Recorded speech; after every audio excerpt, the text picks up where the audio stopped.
Je crois pouvoir vous dire que je paie beaucoup d'impôts. La priorité, c'est la réduction des déficits. Il faut absolument que l'État réduise son train de vie. La détermination du gouvernement, elle est intacte. Et nous réduirons le déficit, voire mieux. Quand les banquiers privés disent aujourd'hui, aujourd'hui la dette c'est un problème public. Je suis sûr que c'est un problème public. On a absorbé votre dette à vous et le bazar que vous avez fabriqué. On dit si la Société Générale fait faillite, rendez-vous compte. Parce qu'elle a trop prêté à la Grèce. Oui, mais elle a beaucoup gagné d'argent en prêtant à la Grèce. On a donné la responsabilité de la création de l'argent à des acteurs qui ont un intérêt personnel puissant à ce que cet argent soit rare.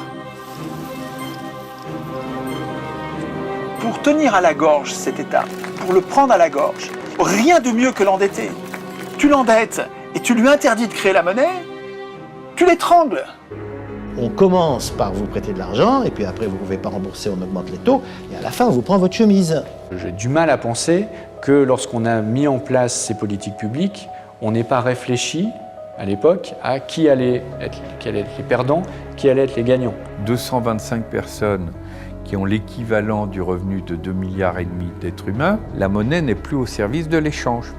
C'est de l'argent qui est au service de la domination.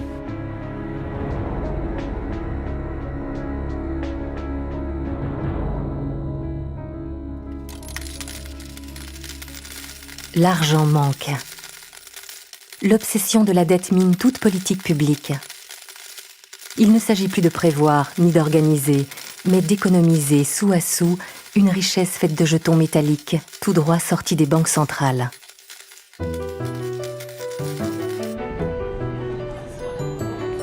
Chaque année, plus d'un tiers des dépenses de l'État va au remboursement de la dette. Premier poste budgétaire, le remboursement des intérêts et du capital représente 3 fois le budget consacré à l'enseignement scolaire, 8 fois celui consacré au travail et à l'emploi. Prêter directement aux États, c'est plusieurs centaines de milliards au niveau de l'Europe. Ce qui se passe, c'est qu'il y a trop de monde qui est venu. C'est des simples citoyens. Cette question de la dette qu'ils entendent tous les jours à la télévision les interroge. Il y a un matraquage médiatique et politique sur cette question. Et donc, ils viennent ici pour essayer de comprendre tous ces mécanismes. Je ne vois pas ce qui pourrait m'empêcher de penser que même en situation de crise ultime de l'euro, l'Allemagne n'est pas encore prête à accepter l'intervention massive d'une banque centrale. Je viens ici chercher des informations que je ne trouve pas ou que je ne comprends pas forcément quand ça passe dans les médias. Je veux bien soigner, on va dire, les problèmes au quotidien des personnes pauvres, etc. Mais je veux bien comprendre les causes qui conduisent à ça, quoi. Aujourd'hui, la question de la dette, utilisée par les pouvoirs en place au niveau mondial et en particulier européen, elle sert à la mise en place de politiques d'austérité.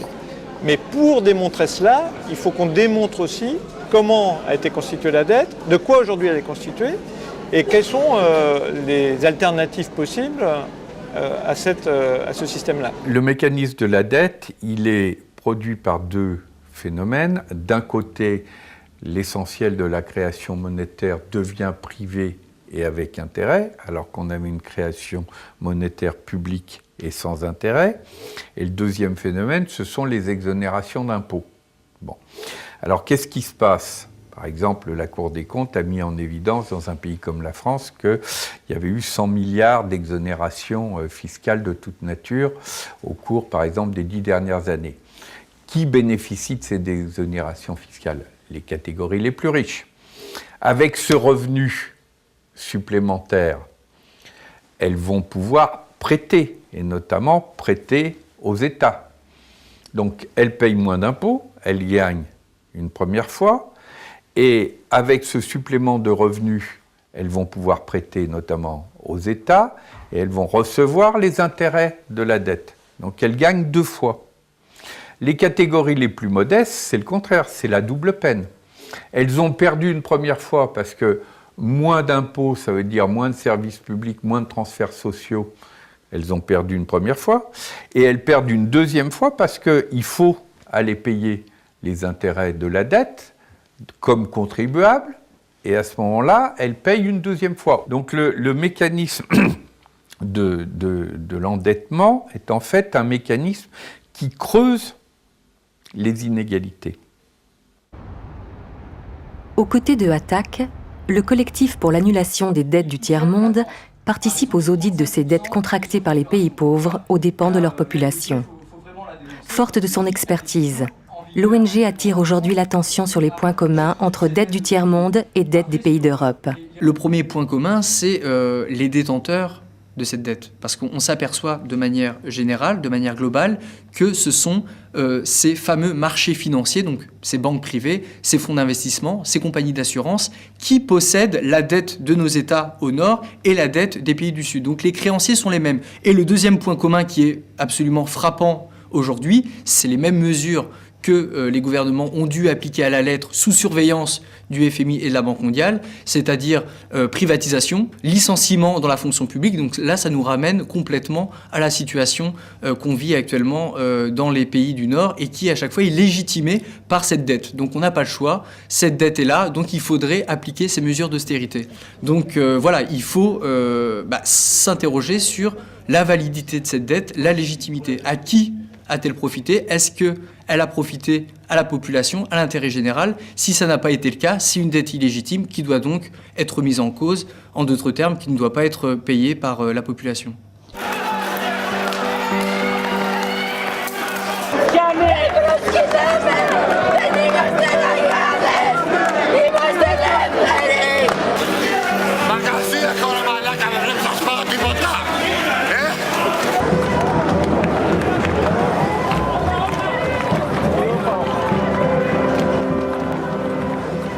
On n'a pas encore réglé le problème grec, parce que Mme Merkel voulait que les banquiers privés prennent leur part, parce que la Banque Centrale Européenne ne voulait pas y mettre la main. Et le problème grec, qui n'est pas au départ un énorme problème par rapport à l'ensemble de la zone euro et a fortiori de l'Union européenne, est devenu un problème politique maintenant. Je pense que la crise grecque a pris cette ampleur, d'une certaine manière, à cause, pas seulement de la BCE, à cause des autorités de l'Union européenne, de la gouvernance de la zone euro.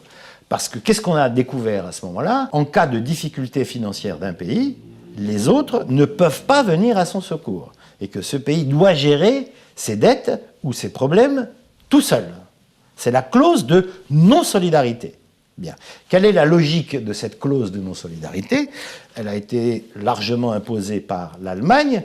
C'est l'idée qu'il ne faut pas encourager les pays à être dépensiers, donc on inscrit dans la Constitution qu'il n'y aura pas de solidarité à leur égard. Cette interdiction de mettre la Banque centrale au service des États a été inscrite dans le traité de Maastricht signé en 1992. C'est l'article 104. Il est interdit à la BCE et aux banques centrales des États membres d'accorder des découverts ou tout autre type de crédit aux institutions ou organes de la communauté. Un des travers de ce traité, c'est de mettre les dettes publiques dans la main des marchés financiers. C'est de dire, de toute façon, il faudra que vous passiez par les marchés financiers parce que vous ne pouvez pas vous financer autrement. La Banque centrale ne vous achètera pas vos titres. Jamais. La Banque centrale prête aux banques privées à 0% ou à 0,5%, qui prête ensuite aux États à 3, 4 ou 20% à la Grèce. C'est un choix politique de dire les États peuvent ou pas emprunter auprès de leur banque centrale, donc peuvent ou pas créer la monnaie. C'est un choix politique. On n'est pas obligé de faire ça, on n'est pas obligé, on fait ce qu'on veut. Pourquoi est-ce qu'on décide que l'État devra emprunter auprès des plus riches, auprès de ceux qui ont de l'argent, et donc leur payer un intérêt quand il aura besoin d'argent? Qui y a intérêt? Pour comprendre un crime, essayez de chercher à qui il profite. Qui a intérêt à l'article 104 de Maastricht? Pas fait ça pour rien. Il y a une idéologie là derrière. Et l'idéologie, c'est que c'est les marchés qui peuvent discipliner les États. C'est-à-dire, sachant que les États devront, pour leur financement, passer par les marchés, et que les marchés ont le gros bâton de dire taux d'intérêt à 18% ou on ne vous finance pas, d'accord? On se dit, ah, ça va discipliner les États. Le taux d'intérêt est la punition. Elle est infligée par les agences de notation qui, à travers leurs notes, montrent leurs préférences.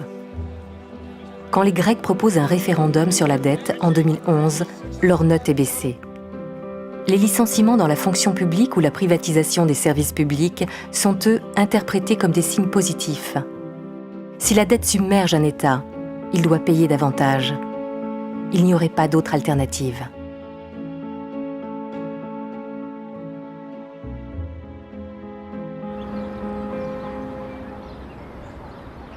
En Grèce, 600 ans avant Jésus-Christ, le législateur Solon interdit de réduire un citoyen en esclavage s'il ne peut payer sa dette. Un acte fondateur des premières démocraties athéniennes.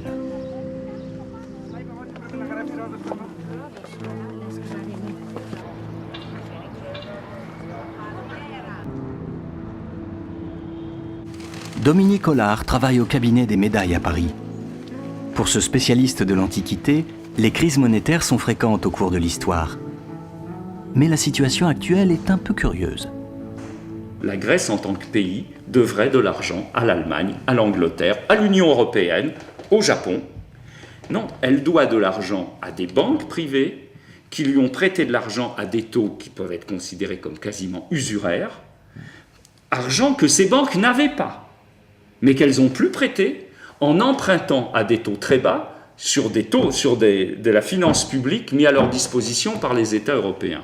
Vous voulez dire que ce sont les États qui ont financé les banques privées, qui ont refinancé les États derrière? Absolument. Par rapport à la crise actuelle, là où un Romain sera extrêmement surpris, ou un empereur, ou même un banquier romain, c'est le fait que les États entiers, et des empires entiers, parce que les États-Unis, par exemple, sont à la taille d'un empire, soient désormais, ne soient plus maîtres réellement de l'outil monétaire. Cette chute, cette perte de la main publique, de la res publica, de l'État, sur le contrôle des flux, je crois que c'est ce qui est le plus incompréhensible pour un homme de l'Antiquité s'il voyait ça de nos jours. C'est-à-dire qu'en fait, qu'en dernière analyse, ce soit un groupe mystérieux d'investisseurs sans visage qui puisse ruiner une économie sans que l'État, avec sa majesté d'État, puisse y faire quoi que ce soit. En dernière analyse, quoi qu'il se passe, et quelles que soient les contraintes externes ou internes, le dernier mot revenait à la puissance publique. Et je vous ai amené là deux monnaies qui parlent du même événement. Ce sont de très belles monnaies de bronze, des sesterces, mais alors noires parce qu'elles se sont oxydées. Au départ, ce sont des monnaies aussi jaunes que nos pièces de 50 centimes d'euros, à l'origine, leur vraie couleur. Des pièces de l'empereur Hadrien, bien connues. Et l'empereur Hadrien a, parmi d'autres empereurs de la période, il n'est pas le seul, fait des remises fiscales. Et sur les scènes que vous voyez là, vous voyez un licteur, c'est-à-dire un officier public, représentant l'autorité de l'État, qui met le feu avec une torche à une pile de papier, de rouleaux, qui sont en fait les dettes, qui sont les registres d'endettement, puisque toute dette était évidemment enregistrée, les dettes vis-à-vis de l'État d'un certain nombre de particuliers de communautés. Là, vous avez la scène, vous voyez juste le licteur mettre le feu au registre de dettes, et là, vous avez le même licteur qui met le feu au registre de dettes, avec de l'autre côté des citoyens enthousiastes qui acclament évidemment cette action de remise fiscale. Une inscription nous a permis de savoir, indépendamment de ces monnaies, que c'est la somme de 900 millions de sesterces, qui est quand même une somme assez conséquente qui a été annulée.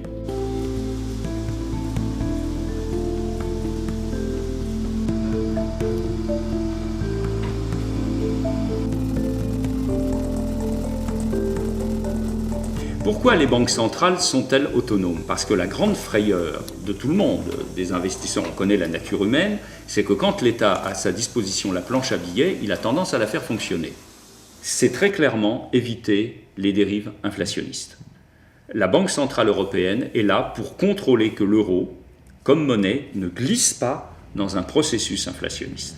Si, lorsque la Banque centrale se met à émettre beaucoup d'argent, ça veut dire qu'il y a beaucoup de liquidités dans le système, ça veut dire qu'à partir de là, les banques peuvent distribuer elles-mêmes et créer elles-mêmes beaucoup de monnaie. Et donc les Allemands disent, si vous créez beaucoup de monnaie, Si la Banque centrale crée beaucoup de monnaie et que ça permet aux banques de distribuer beaucoup de crédits, eh bien, les gens vont se mettre à acheter en veux-tu, en voilà tout style de produits. Et du fait que cette demande va être extrêmement forte, ça va faire monter les prix. Et une fois que vous avez commencé à faire monter les prix, les syndicats vont dire les prix montent et pas mes salaires. Donc il faut que vous augmentiez les salaires. Donc on rentre dans un cercle vicieux d'augmentation immaîtrisée de l'inflation. Et ça, c'est une crainte allemande qui joue beaucoup, hein. Mais qui est complètement irraisonnée aujourd'hui. Parce que compte tenu du faible niveau de croissance qu'il y a aujourd'hui en Europe, il n'y a absolument aucun risque d'inflation. Député européen, l'écologiste Pascal Canfin est confronté quotidiennement au dogme de l'orthodoxie monétaire, défendu par les experts de l'Union. Leur analyse, c'est que le contrôle de l'inflation, par tous les moyens, c'est la clé d'une société démocratique.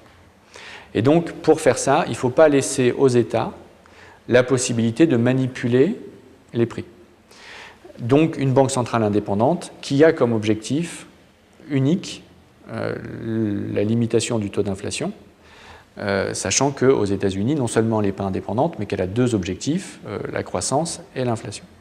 Donc on est dans un cas européen qui est atypique au niveau mondial. C'est vraiment la duplication du cas allemand.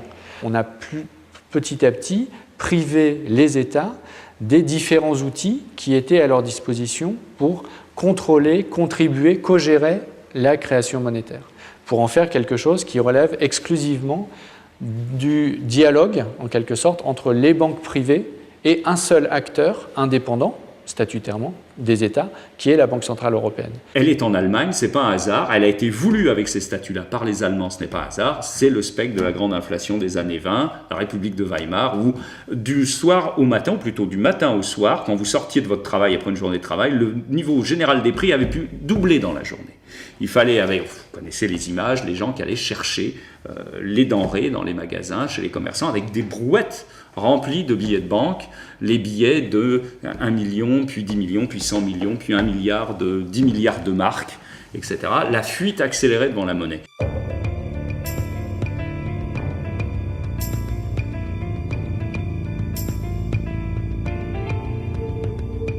Ça a été un traumatisme là, majeur pour l'Allemagne, parce qu'ils ont lié ça, alors qu'il n'y a pas de lien direct, après, avec la suite de la grande crise, puis la guerre et l'économie de guerre, et du coup, l'orthodoxie budgétaire et l'orthodoxie monétaire, ne pas faire trop de monnaie et ne pas laisser les prix déraper, est une volonté politique absolue de l'Allemagne qu'elle a imposée à tous ses partenaires dans l'euro.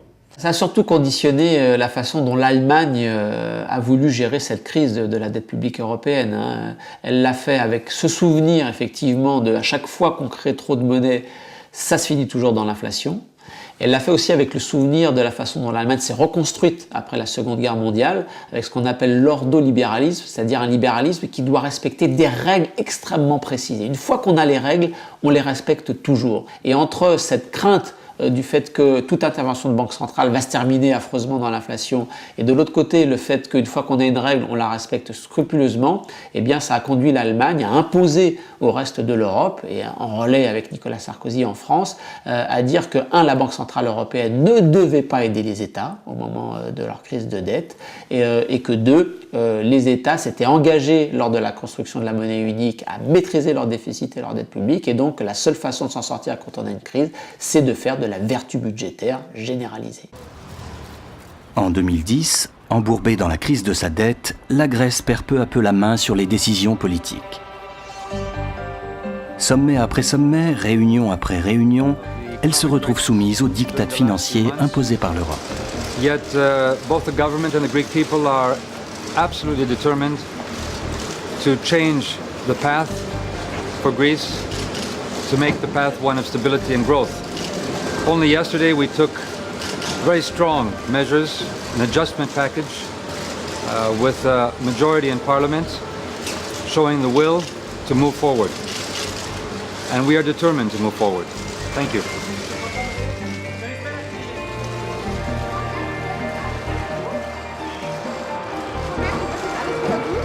Guten Tag. Also ich freue mich erst einmal, dass wir heute im Deutschen Bundestag, im Bundesrat und jetzt auch vom Bundespräsidenten unterzeichnet, das Hilfspaket für Griechenland beschlossen haben. Die Griechen selber haben ein sehr anspruchsvolles Programm auch beschlossen und ich glaube, auf dieser Grundlage haben wir einen wichtigen Beitrag zur Sicherung der Stabilität des Euro insgesamt geleistet. À l'inverse des autres banques centrales, les gouverneurs de la Banque centrale européenne s'obstinent à refuser de financer directement les États. Les marchés en déduisent un possible défaut des États de la zone euro, puisque la BCE refuse de jouer les garants en cas de problème. Les taux d'intérêt demandés à la Grèce grimpent en flèche. La BCE vient de créer les conditions idéales pour une spéculation sans limite sur la dette des États de l'Union. Vous achetez des contrats à terme, donc en fait vous achetez... Voilà, Philippe Murer est un ancien des salles de marché. Il s'est aujourd'hui reconverti dans l'enseignement, où il explique les mécanismes sous-jacents à la crise. Le cuivre, le coton, le sucre, le riz, et voilà, et en un clic, boum, vous avez traité quoi. Et donc vous voyez, pour travailler sur de la dette italienne, si vous voulez travailler sur de la dette italienne, donc là j'ai mis combien? J'ai mis 1 milliard, il me faut une marge de 34 millions d'euros. Vous pouvez travailler, investir 1 milliard d'euros en n'en ayant que 3%. Il vous suffit de 3% de cet argent pour investir. Donc vous pouvez manipuler avec peu d'argent, manipuler les marchés, travailler les marchés de façon complètement excessive.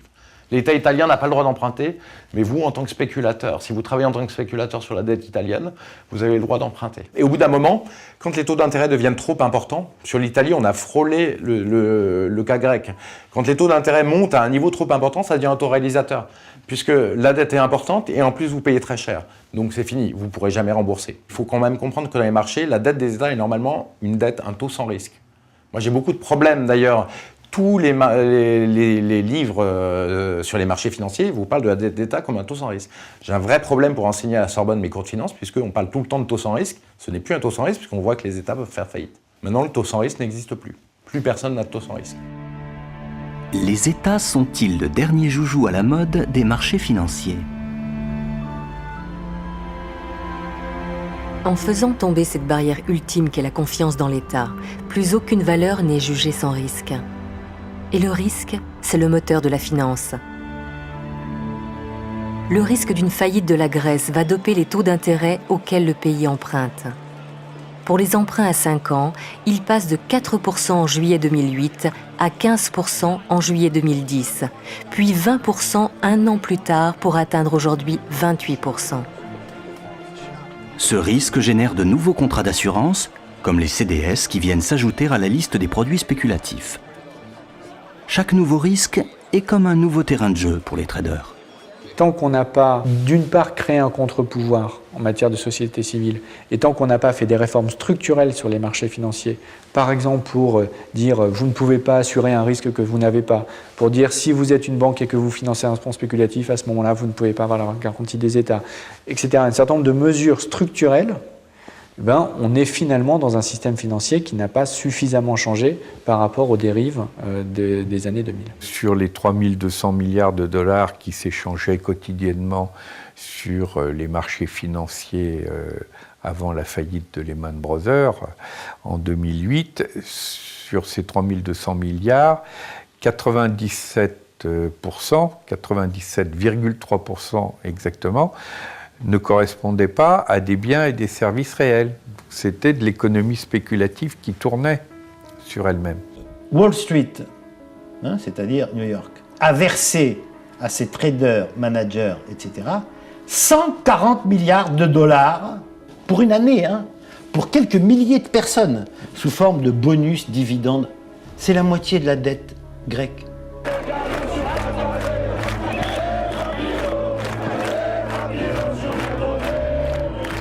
Et ce qu'on a développé, c'est ce qu'on peut appeler la planche à billets privée. Et les excès de la planche à billets privée ont été encore bien pires que les excès de la planche à billets publique.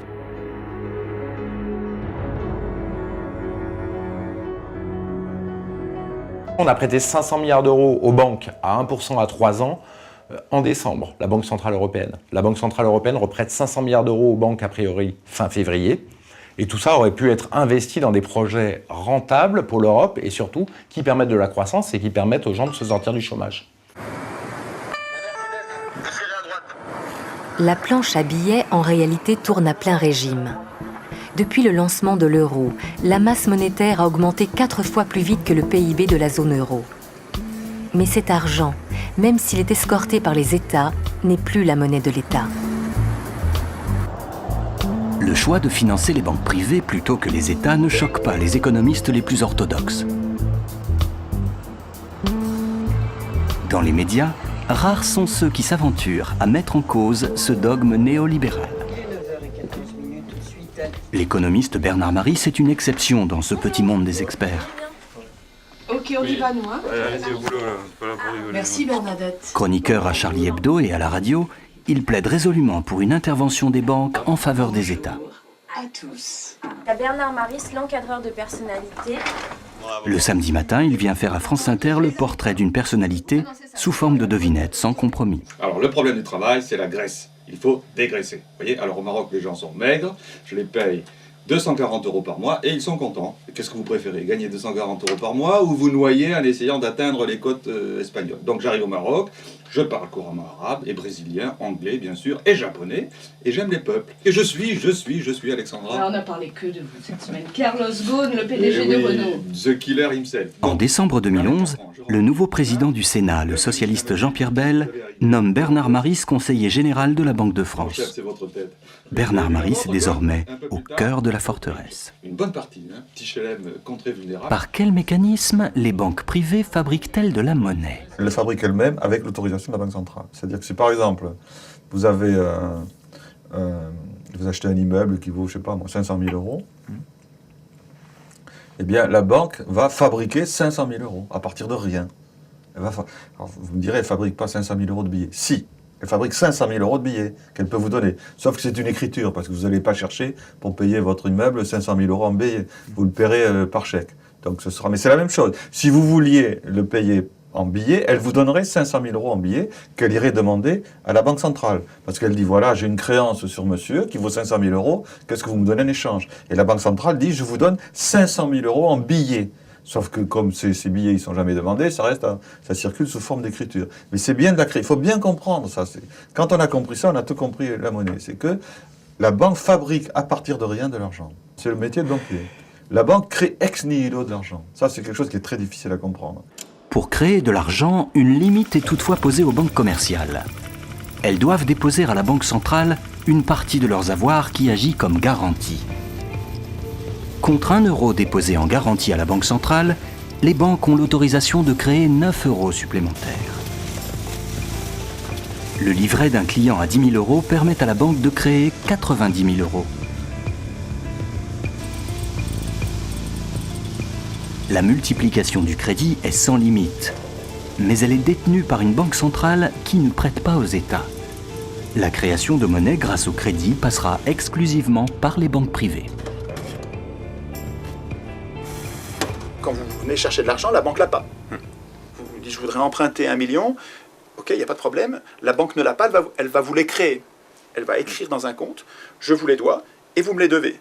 Et c'est équilibré, puisque la banque crée 2 dettes. Elle crée une dette qui dit, moi banque, je dois ce million, pour vous achetiez votre maison, je vous dois 1 million, ça c'est la monnaie, qui va circuler d'une banque à l'autre. Et de l'autre côté de son bilan, elle écrit, et vous me les devez. Voilà, c'est ça la création. C'est aussi simple que ça. La banque, quand vous venez la voir, n'a pas la monnaie, et elle crée 2 dettes, la sienne tout de suite, et la vôtre plus tard. C'est ça la monnaie. Et quand vous remboursez cette monnaie, à chaque fois que vous remboursez, les 2 dettes disparaissent, et à la fin du remboursement, la monnaie a disparu. C'est enfantin. Face à la crise de la dette, le débat public s'intéresse de plus en plus au rôle que les banques centrales pourraient tenir dans le financement des États. Dans ses salons du quartier de l'Opéra, la Banque de France organise un colloque autour de cette question extrêmement sensible qui a toujours divisé les économistes. C'est vrai qu'aujourd'hui, on a cette chose assez paradoxale, c'est qu'on crée de la monnaie massivement pour l'économie, à travers les banques, et donc en fait on fait du crédit à des taux proches de zéro aux banques, qui elles-mêmes vont reprêter à des taux positifs, de sorte qu'en quelque sorte on subventionne les banques directement, alors que les États qui ont bien besoin de ça sont obligés d'emprunter à des taux sensiblement plus élevés. Et ce paradoxe-là n'est pas résolu. Et très clairement, on pourrait imaginer que les banques puissent être contraintes, par exemple, à prêter aux États dans des proportions de ce qu'elles font à l'échelle de l'ensemble de l'économie. L'intervention des banques centrales en faveur des États est interdite par les traités européens. Alors, le retour à une monnaie nationale sous l'égide de la Banque de France remettrait-elle la création monétaire dans la main de l'État ? En réalité, depuis sa création, la Banque de France n'a cessé de lutter pour son indépendance. Les premiers faits remontent à 1799. 3 mois après le coup d'État du général Bonaparte, un groupe d'hommes d'affaires français mené par le banquier suisse Jean-Frédéric Pergaud demande à voir l'empereur. Il sollicite l'autorisation de créer une banque d'envergure nationale. C'est une date, vous savez, le 6 février 1800. C'est la date pratiquement de la création de la Banque de France.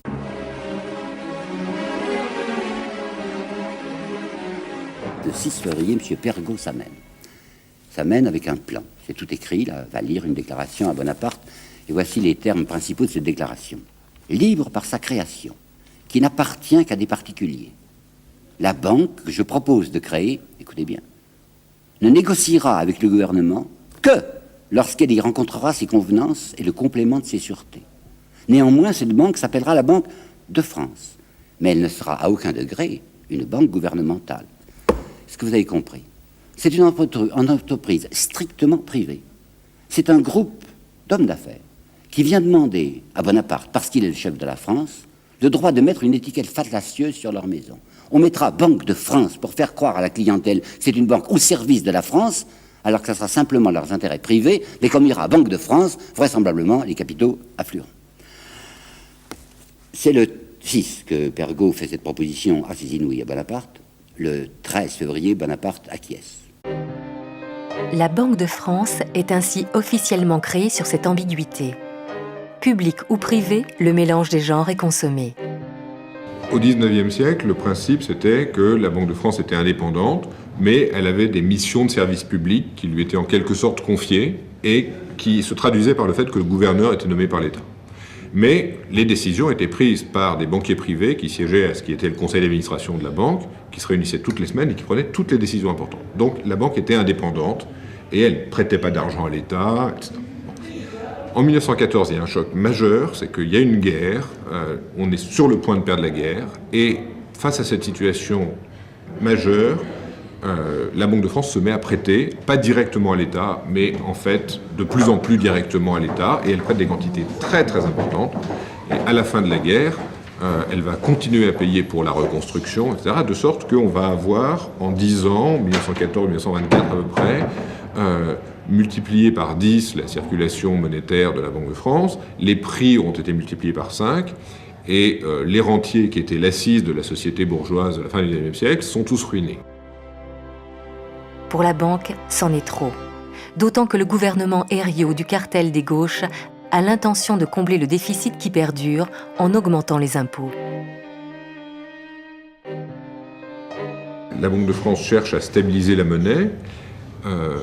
Le gouvernement est d'accord avec cette politique, mais considère que la manière de le faire, c'est d'augmenter fortement les impôts pour que le budget soit équilibré et que par conséquent, il n'y ait plus besoin d'emprunter à la Banque de France. Ce qui est complètement raisonnable. Le problème, c'est de savoir quels impôts on augmente.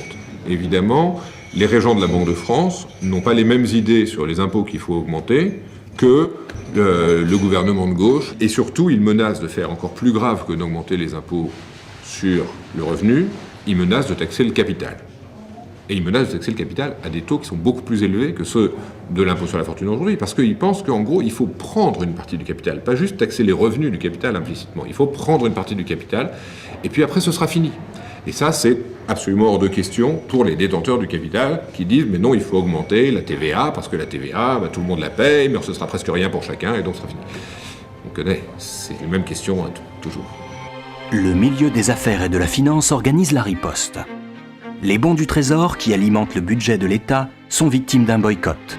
Herriot dira qu'il s'est heurté au mur de l'argent. Le gouvernement Herriot, il est piégé parce que la dette à court terme, la dette flottante, est tellement importante que le simple fait que les gens cessent de renouveler la dette flottante suffit à mettre le gouvernement au bord de la faillite. Et comme il est au bord de la faillite, il est obligé d'aller voir la Banque de France.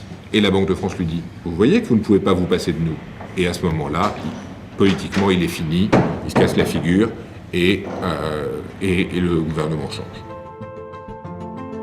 Pour le Front populaire, arrivé au pouvoir en 1936, le statut privé de la Banque de France est incompatible avec l'intérêt général. La loi du 24 juillet 1936 en modifie les statuts. Les administrateurs de la banque ne seront plus nommés par les actionnaires privés, mais par le gouvernement.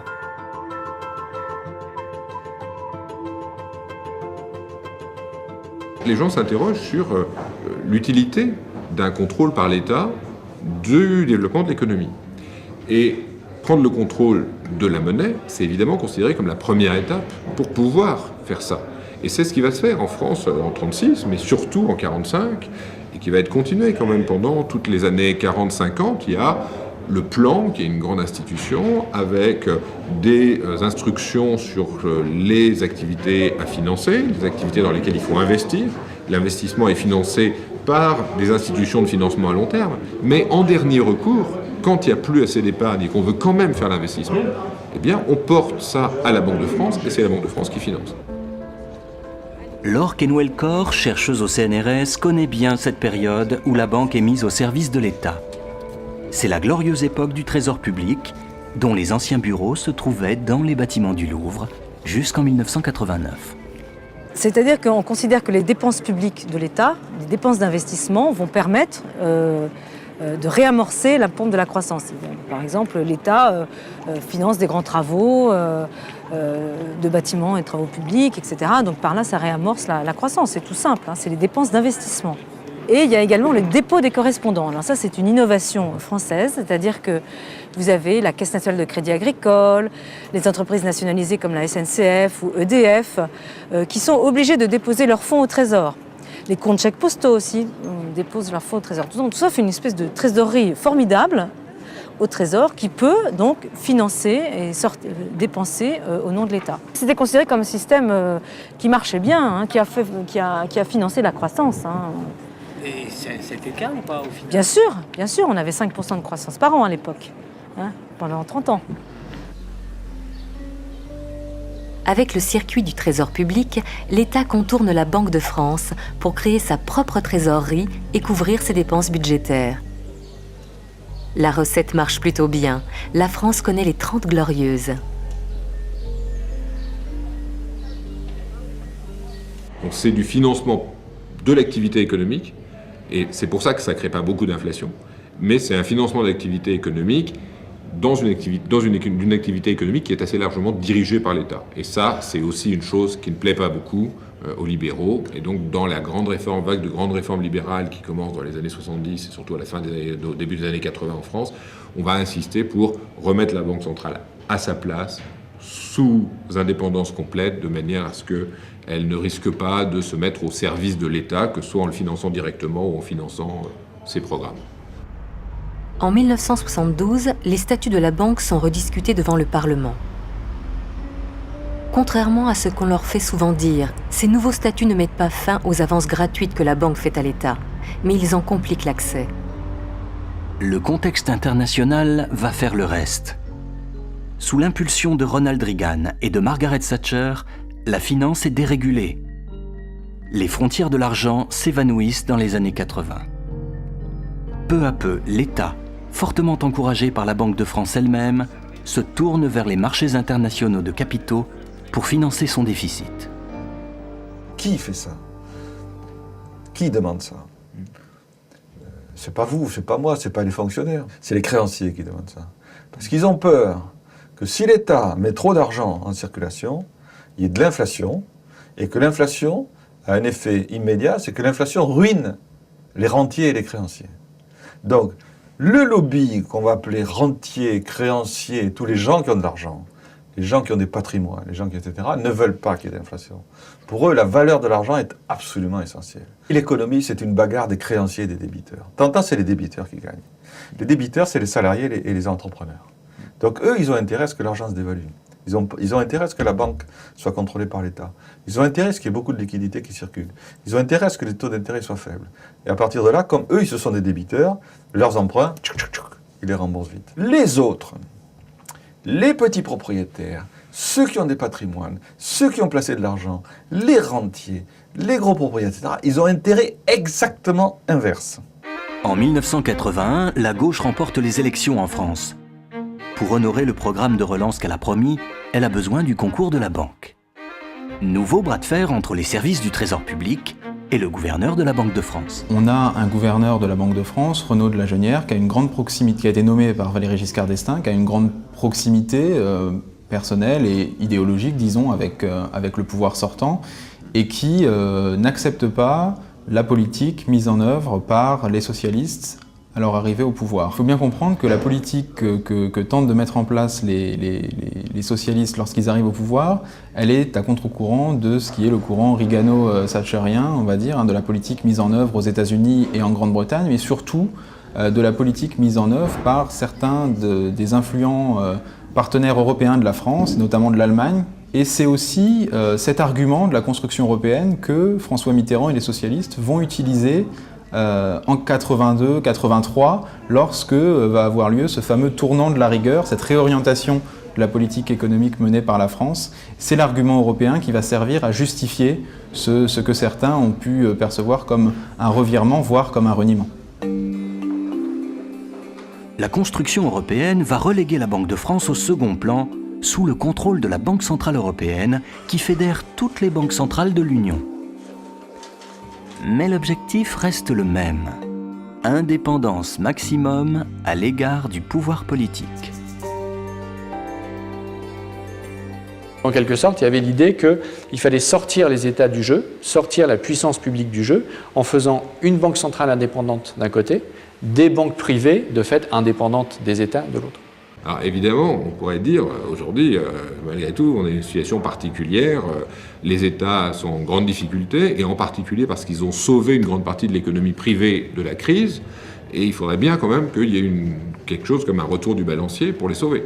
Et là, la protection des banques centrales, c'est de dire, mais levez des impôts si vous voulez, nous, on n'a pas à financer ça par la création monétaire. Alors évidemment, les mêmes qui d'un côté disent, quand on est banquiers centraux, on ne va pas créer de monnaie. De l'autre côté, ils disent on ne peut pas lever les impôts parce que ce serait très mauvais pour la concurrence internationale. Donc c'est compliqué. On voit bien qu'il y a aussi des intérêts de groupe, voire de classe, qui sont derrière ça. Mais la doctrine monétaire, elle reste très établie. Alors qu'en fait, on ne sait pas quelle est la quantité de monnaie qu'on pourrait créer, combien on pourrait faire de crédit avant que l'inflation réellement émerge.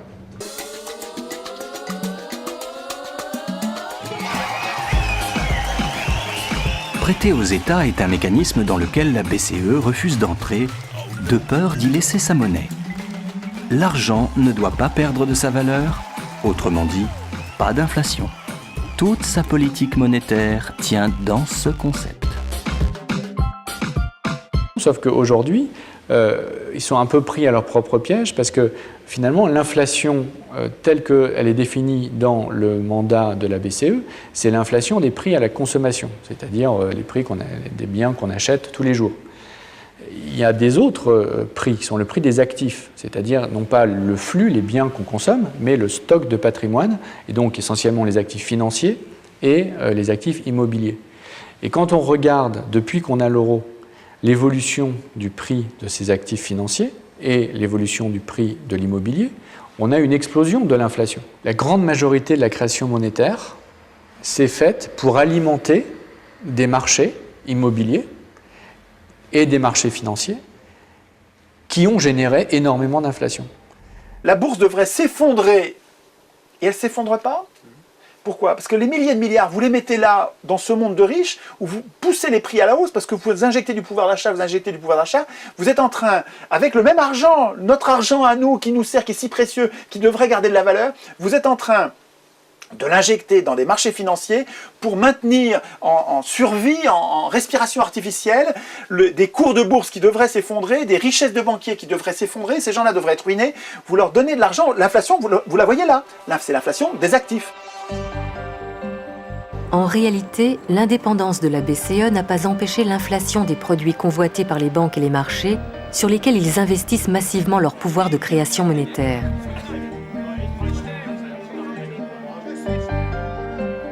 Ces masses de monnaie virtuelle, scripturales comme on l'appelle, constituent une sorte de nuage de crédit qui se dilate et se contracte en permanence et sur lesquels les banques centrales n'ont aucun pouvoir.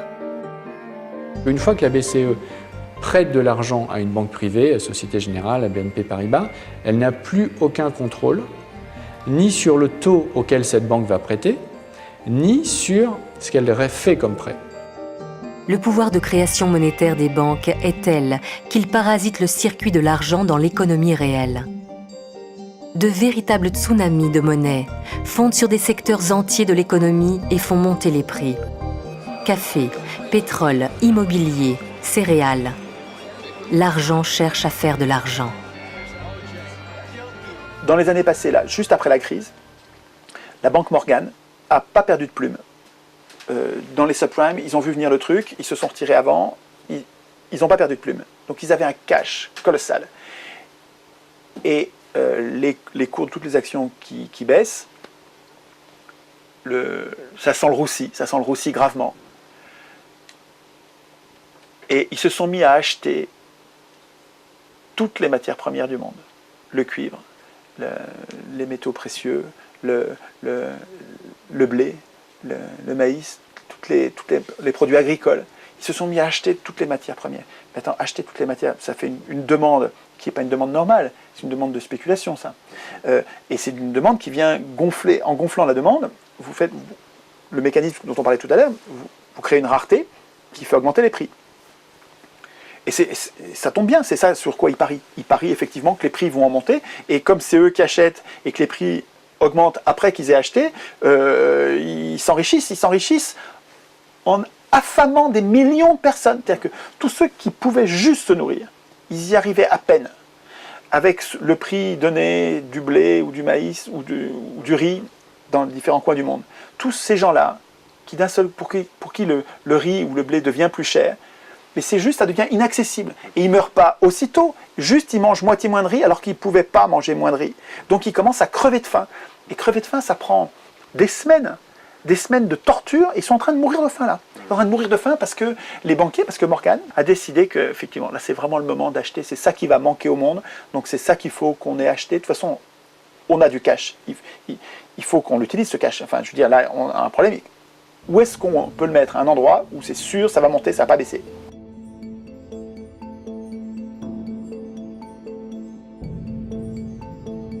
Comment sortir de ce piège dans lequel l'argent nous enferme? La question n'est pas nouvelle. Après la crise de 29, le député Jacques Duboin s'étonne de ces crises à répétition dans un monde où progrès techniques et scientifiques rendent l'abondance possible. Sa fille Marie-Louise Duboin a conservé toutes ses archives. Elle écrit et continue de militer pour que l'argent redevienne un bien commun. Ce qu'on appelle la crise. Et ça date de 1933. Dans son essai « Coule ahuri, la misère dans l'abondance », Jacques Duboin a dressé le portrait d'une France plongée dans une crise paradoxale. Voilà Coule ahuri tout seul et le sous-titre « Ou la misère dans l'abondance ». Coup débarque en France avec l'ordre, la mission que lui a confiée son père d'aller voir quel cataclysme s'est abattu sur la France pour que tout d'un coup il y ait tellement de chômeurs, des gens qui n'ont rien à manger. Est-ce que les champs ont été détruits? Est-ce qu'il n'y a plus de vaches? Il n'y a plus de blé? Qu'est-ce qu'il y a? Alors coup il débarque, il va voir les gens, il voit une France merveilleuse, des champs verts, des prés, il questionne les gens, il voit justement, entre autres dans l'histoire, il voit un paysan, il lui dit « Alors, comment ça va ?»« Bof, mal, dit le paysan. »« Pourquoi ? Vous avez pas... »« Oh, mais au contraire, on a produit beaucoup trop, on a beaucoup trop de blé. » Alors qu'il dit « Si vous avez du blé, c'est formidable, vous allez pouvoir faire du pain, vous allez nous... Ahuri, lui, il traite d'ahuri. Bien sûr que non, si j'ai trop de blé, il va pas se vendre, moi j'aurai rien. Donc il faut détruire du blé pour que j'ai de l'argent. Dans son livre « La grande révolution qui vient », Jacques Duboin écrivait « Au prix d'efforts surhumains, les hommes ont réussi à obliger l'énergie qui dort dans la nature à faire naître l'abondance. Et ils n'ont rien eu de plus pressé que de lui déclarer la guerre afin de ressusciter cette bienfaisante rareté qui permet de gagner de l'argent. Comment peut-il y avoir surproduction alors que des milliers de familles continuent de manquer du nécessaire ? L'argent, tel qu'il est aujourd'hui créé par les banques, est-il encore le meilleur moyen de répartir les richesses de nos sociétés ? Ces considérations n'ont rien perdu de leur actualité. Pour Marie-Louise Duboin, notre système de création monétaire n'est pas adapté aux besoins de nos sociétés. La banque a un raisonnement, un objectif, des critères, le rendement que ça rapporte. Que ce soit une collectivité locale, un individu ou maintenant un État, mais ce n'est pas son problème. Son seul problème, c'est que si elle crée de l'argent, j'allais dire si elle prête, parce que le mot est un peu ambigu, si elle crée de l'argent pour un client, c'est pour que ça lui rapporte. Si vous venez dire, je veux créer, je vois dans mon entourage des gens qui sont seuls, il faudrait un bâtiment bien fait, avec de l'air autour, du personnel un peu compétent, qui sache les aider. Alors peut-être qu'avec le temps, je pourrais vous rembourser, mais pas très vite. Et puis les intérêts, faudrait pas... Alors le banquier dit, arrêtez, ça m'intéresse pas. Qui décide de ce qu'on va faire ? Mais ce sont les investisseurs, ce sont les gens qui ont l'argent et qui vont décider où ils le mettent. Et ils ne le mettent pas en fonction des besoins. Si demain on fait du bio, on n'en fait pas. Si demain on fait, je sais pas moi, des énergies renouvelables ou pas, c'est uniquement si la banque a décidé que c'était rentable.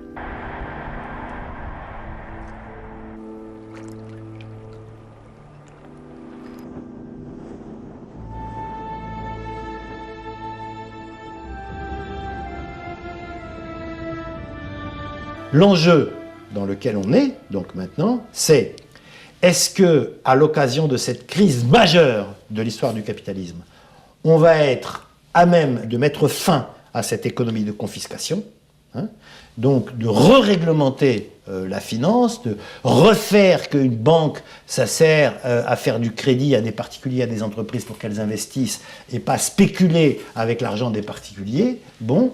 Est-ce qu'on va être capable de rétablir une économie normale, ou bien est-ce que cette économie de confiscation va se poursuivre par d'autres moyens ? Voilà, c'est ça l'enjeu du moment actuel.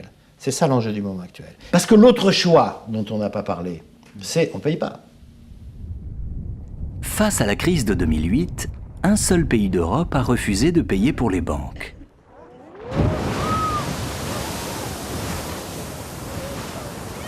L'Islande.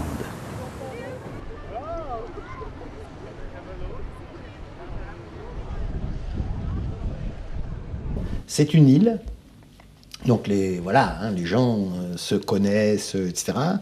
Ils partagent des histoires ensemble, ils sont là l'hiver, ensemble, pas seulement l'été, quand les touristes viennent les voir, et c'est petit, bien. Donc, profitant de cette particularité-là, ils ont une attitude absolument magnifique, magnifique. Ça veut dire qu'ils sont allés dans les banques et ils ont dit, hop, on sort les actifs domestiques, donc les avoirs des Islandais, voilà. Tout ce qui est actifs étrangers, tout ce qui est activité spéculative, tout ce qui est ce avec quoi les gens se sont gavés pendant des années, terminé, on fait défaut. Suite à la crise des subprimes, la banque privée islandaise iSave et sa maison mère Landbanski doivent rembourser 4 milliards de dollars à des clients hollandais et britanniques. Le gouvernement annonce qu'il prendra en charge cette dette privée.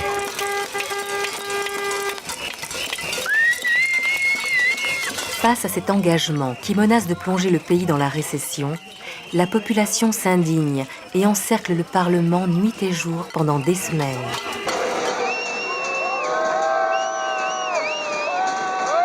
Cette résistance de la population islandaise plonge la communauté financière dans la consternation.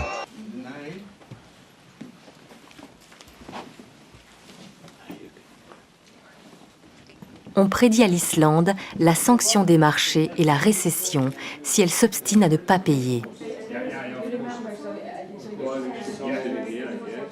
L'affaire iSafe tombe plutôt mal, alors même que le pays est en train de remettre officiellement sa demande d'adhésion à l'Union. La Commission est en train de préparer son opinion sur la demande d'adhésion de l'Islande. Et dans ce contexte, des questions comme par exemple le cas iSafe, mais aussi toutes les questions relatives au contrôle des capitaux seront analysées de très près. La pression exercée était « on ne peut pas vous garantir que vous rentrerez, mais si vous ne commencez pas par payer, les négociations vont vraiment mal se passer ». Les Anglais ont utilisé une loi antiterroriste qui a été émise après 2001 et qui devait être utilisée uniquement contre Ben Laden ou la Corée du Nord. Et elle a été utilisée contre une banque islandaise, sachant que les liens historiques d'amitié, de culture, d'histoire entre l'Islande et l'Angleterre. L'Islande, c'est le pays des Vikings. Ils ont occupé l'Angleterre 36 fois. Il y a des dynasties entières anglaises qui ont des origines vikings dans la nuit des temps. Bah non, ça a mis un sérieux coup de froid. Oui, ça a mis un sérieux coup de froid. Les Islandais refusent le chantage. Ils se donnent rendez-vous devant la maison du président. Au petit matin, ils arrivent de toute l'île pour lui demander d'organiser un référendum sur le remboursement de la dette.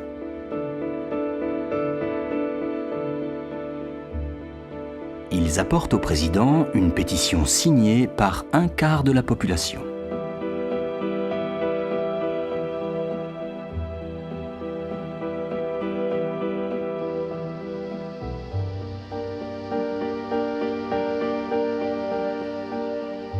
Face à cette mobilisation, le président islandais accepte d'organiser le référendum.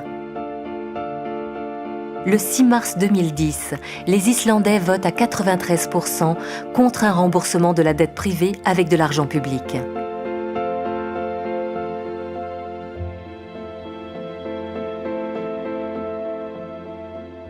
Ce qui s'est passé en Islande, c'est ça qui est normal. C'était une dette privée de banquiers privés vis-à-vis de banques privées. On ne peut pas payer, on fait faillite. Et donc celui qui a prêté indûment subit. Je veux dire, la situation dans laquelle on met l'État responsable d'une dette privée est totalement anormale. L'enfer prédit aux Islandais ne se révèle pas si terrible. Au bout de 2 ans, le pays renoue avec la croissance. Un rétablissement plutôt rapide. Comme les choses vont mieux, une partie des actifs se valorise et reprennent de la valeur. Donc ce qui était totalement impensable à un moment, payer ces 4 milliards, le devient maintenant parce que les choses allant mieux, les actifs de Landbanski prennent de la valeur et donc ils peuvent imaginer payer 4 milliards et éviter une crise majeure.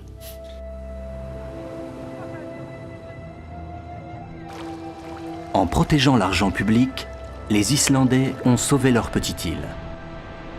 Cette expérience, peu commentée dans les médias, a débouché sur le projet d'une nouvelle constitution qui protégerait l'État des dérives de la finance.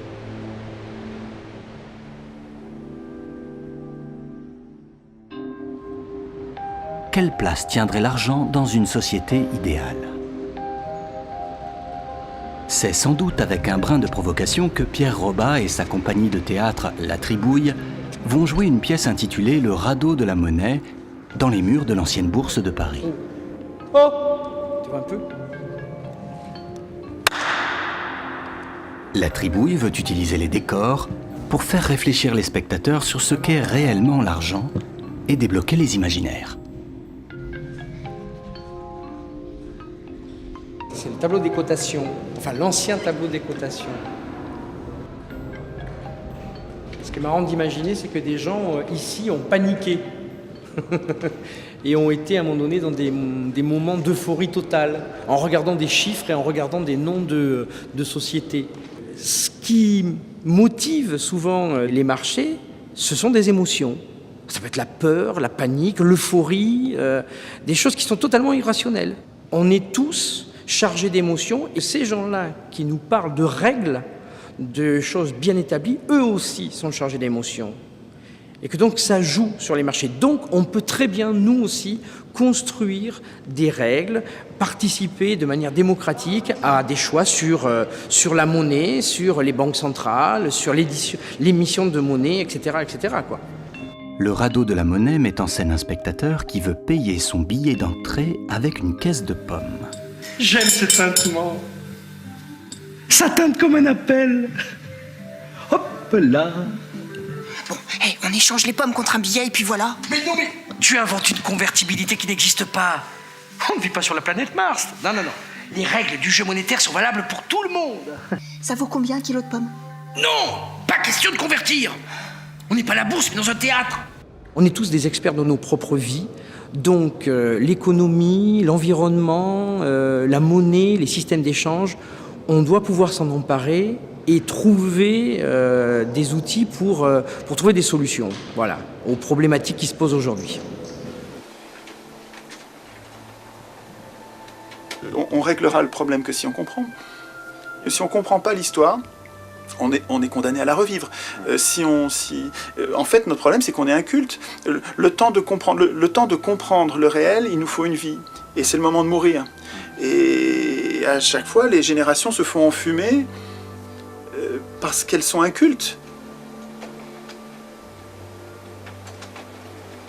L'économie, c'est très simple. En tout cas, ce qui est important est très simple.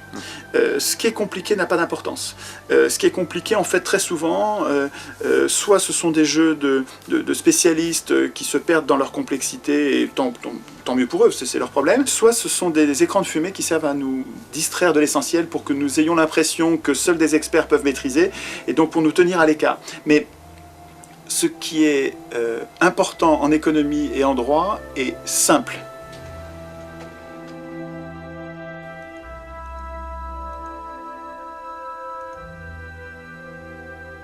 Que les deux grands fondamentaux sans lesquels il n'y aurait pas d'économie possible, c'est d'une part la nature et d'autre part les humains.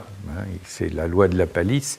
Si il n'y a plus d'écosystème vivable, il n'y a pas d'économie, et s'il n'y a plus d'humains, il n'y a pas d'économie non plus. Donc quand on parle des fameux fondamentaux économiques, on devrait dire il n'y a de fondamentaux économiques que pour autant qu'il y a d'abord une préservation des fondamentaux écologiques du côté de la préservation de nos écosystèmes naturels et les fondamentaux humains, anthropologiques, sans lesquels il n'y a pas d'économie possible. Donc la monnaie qui n'est qu'un symbole n'a de sens que si elle garde un lien avec cette réalité qu'elle veut exprimer.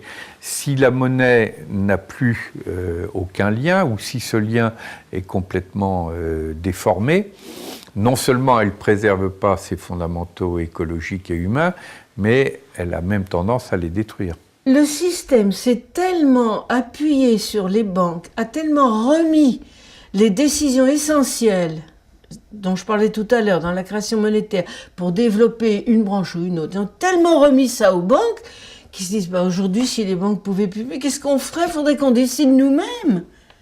Il faudrait qu'on prenne nos responsabilités. Mais alors peut-être on nous ferait des reproches, tandis que là, c'est pas notre faute, c'est le système.